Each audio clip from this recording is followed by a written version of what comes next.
Hey guys, there's an exciting new update on DeputyDev. DeputyDev is now no more only a code reviewer, but it can also generate code.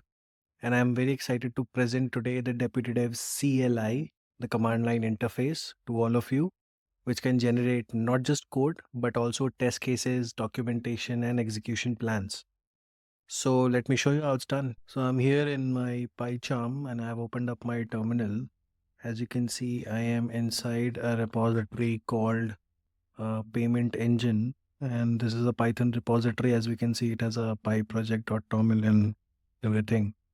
So in order to use the DeputyDev CLI, we first need to install it using the pip installer.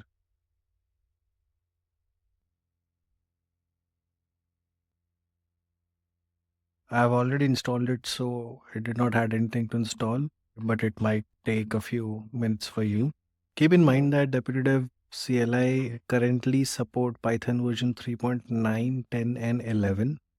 So now that I have installed DeputyDev CLI, I can invoke it by using this command. And as you can see, it is asking for authentication. I can do a quick Google authentication over here using my email ID.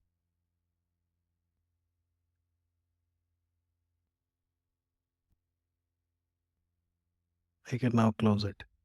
So you can see authentication was done and it has now automatically picked up the path that I am in.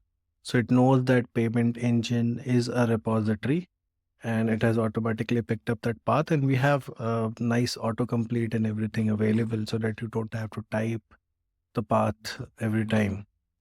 Next is the branch name. So it has identified that master is currently checked out. I'll keep it master. So now it will take a few minutes for you. It is setting up code chunks. Now, as you can see, you have four options: code generation, doc generation, task planner, and test generation, of course. You can choose any one of them. I have now again autocomplete to help me out. I can do code generation, and here I write my prompt. Query is basically the prompt, right? So if I say something like write a Python program to find nth prime number, right? And I'll just skip for focus files and focus snippets for now. I'll explain it later on. So now it is generating code, and as you would guess, it is making a few LLM calls to generate this code. Might take about 30 seconds to do this. So as you can see, it has written me a program to find the nth prime number. There's a function called isPrime. There's example usage as well. And it has also described what this program consists of and how it works for me. Perfect. Now, before moving ahead, I want to point out that this is actually iterative chatting, right? So let's say the output that you got, you did not like something about it and you want to change it, right? So what you can do, you can always iterate on this and ask it to change. So let's say I don't like the name of this function, right? Nth prime, I want to change it. Change the name of the function from nth prime to, let's say, find the nth prime, right? And I can continue doing these iterations as many times as I want until and unless I'm satisfied with the code that I've gotten. So you can see it has now changed the name of the function to finding nth prime, exactly what I asked it to do, right? Great. Now let's do something slightly more practical and useful. So I'll use the same repository, the branch name will take a few minutes to generate. Let's do code generation again. So a bit of context, first of all, the payment options recommendation depends on various parameters. One of them is success rate parameters, which is basically how many successes you have in last 1 hour, 6 hour, 24 hour, and so on. Similarly, I want to add a failure rate parameter in my code base in the payment engine, and which should be implemented similar to how success rate parameter is implemented. That's what I'm asking DeputyDev to do. Next is it is asking for focus files. Now, what are focus files exactly? As the name suggests, whenever I will provide focused files, DeputyDev will focus on these files explicitly. So I want to provide 3 files as focus files. One is this one, and this is actually relative path from your project's root folder, and you really don't have to type anything because it does nice autocomplete for you. So it is less error prone. You can add a comma and add as many focus files as you want. Next are focus snippets. So instead of providing whole files as focus files, what I can do is I can select a subset of a file using a from and a to-line number, and then I can provide it as a focus snippet to Deputy Dev. So maybe something like this, where I provide a file path and then a colon from line number hyphen to line number. So instead of providing the whole file as focus file, I'm now providing a subset of that file or a snippet inside that file as the focus snippet. It is now considering my prompt, the focus files, focus snippets, and its own context that it has generated behind the scenes, and it's generating code against it. Great. As you can see, it says a new file has to be created called failure_rate.py under this directory, and then it has written all the required code. As I mentioned earlier, that this is iterative chatting, and I can, of course, iteratively improve this code if there's something that I don't like. However, I pretty much like what it has generated. Now I have two options. I can either apply the diff or create a PR from here itself. So let me demonstrate creating a PR first. As the menu at the bottom says, to create a PR, I have to press Control and P. So I'll do that. And now it is asking me for a branch name, or a source branch name. I'll put a dummy source branch.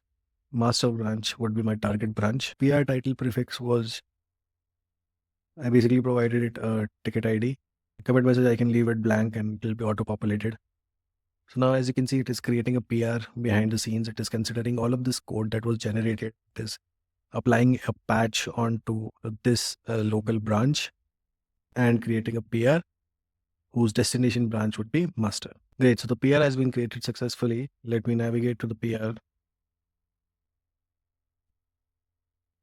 Interesting thing to note is that DeputyDev is the author of this PR.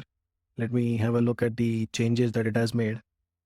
And it has updated a few import statements, added a few import statements, updated the init.py file with failure rate parameter class, and it has indeed created a new file called failure rate.py and computed the logic accordingly, which seems correct to me. Additionally, what you can do is, instead of raising a PR, let's say you're not very confident of the code that was generated. So instead, what you can do is you can apply the diff on your local machine itself. So as the menu says, to apply the diff, I'll have to press Control D. Let me try doing that. It's now generating a diff to be applied onto my local machine. As you can see, it says the diff has been applied successfully. So let's have a look. So one file updated, which was init.py. As you can see, same set of import statements, a new failure rate parameter added to the parameter classes list, and a new file that was created called failure_rate.py with all the required calculations, right? So seems correct to me. I can jump to the source and basically see where the file was created. So here's the file got created, and this was the file, and this was the init file that got updated. So seems pretty clear to me. And in case I want to make any changes, I can do that here and further commit it to my report branch and raise a PR against it.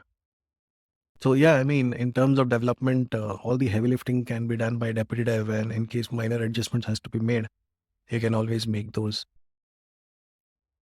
Please note that though DeputyDev is very capable of fetching and determining the best context that is required to perform a particular task, explicitly providing focus files and focus snippets will guarantee an increased response quality almost all the time. So DeputyDev not only just generate code for you, but it can also do a whole lot of different things. So let's look at them one by one. It can also generate test cases. So as an example, I have selected test generation over here. So I need to provide it a file or a snippet for which I want to generate test case for. So let's say I want to generate test case for this particular function. What I'll do is I'll copy the file path. I'll paste it here and then colon with a starting line number. So 41 is where this function starts, and 64 -64 is where this function ends, right? and I can provide custom instructions. So I can say something like maybe follow existing test cases, writing style. I can leave it blank as well. So it will now generate unit test cases for this particular function. As you can see, it has written the test cases, including the fixture and as many permutations of unit test cases that you can think about. So, I mean, goes without saying, I can iteratively improve these test cases, apply these test cases as a diff to my local machine, or I can create a PR if I'm absolutely sure about them. Another cool feature of DeputyDev CLI is docs generation. So it can generate doc strings for classes, functions, or maybe entire file. However, I would like to show another very cool feature, which is task plan. Basically, as the name suggests, will plan your task ahead of time for you before actually implementing it in the code itself. So before writing any code, it will give you an execution plan, a step-by-step plan, which you can go and get reviewed. And after the review is done, you can provide the same execution plan back to DeputyDev to generate code out of it. So as an example, what I want to do is I want to create a new widget on the home page. And this has to be a SKU widget and should display SKUs which has price 200 rupees or less. Right? So I want to generate a plan on how to achieve this. I will not provide it any focus files or focus snippets. I'll let DeputyDev figure things out on its own this time. So as you can see, it has started planning. It has created a 8-step plan for me to basically create a new SKU widget on the home page. And it has told me which files need to be edited with what kind of code and everything. So what I can do is I can copy all of this and from a persona of, let's say, a junior developer, I can copy this and give it to my engineering manager who can then review this. There can be iterations of review where this particular plan can be tweaked a little bit.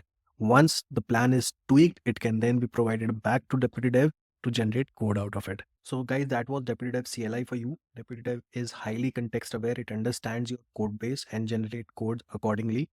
We are constantly adding new features to DeputyDev CLI, and also a natural progression of this CLI would be an IDE plugin. So we are working on a VS Code IDE plugin, which will be launched soon. Meanwhile, please do let us know how did you like DeputyDev CLI in terms of its code generation capabilities. You can comment down below or you can directly reach out to me. Thank you so much for watching.